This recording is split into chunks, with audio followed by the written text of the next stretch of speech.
through the wall. Step 1. Turn the Wine Guardian system off at the control panel. Step 2. Remove the plastic end cover on the condenser side of the system to locate the high-pressure switch. Step 3. The switch has a red push button and is accessible by removing the plastic end cover. Reach your hand inside and push the red button to reset. Step 4. Place the condenser side plastic panel faceplate back on. Step 5. Restart the unit at the control panel. Step 6. The thermostat will be flashing temperature with an exclamation mark above it if the cellar has warmed up past 64 degrees Fahrenheit, 18 degrees Celsius. Temperature and humidity will display on the screen.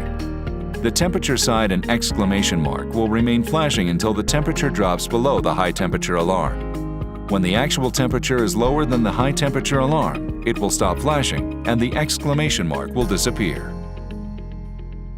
For further guidance, please reach out to service@wineguardian.com.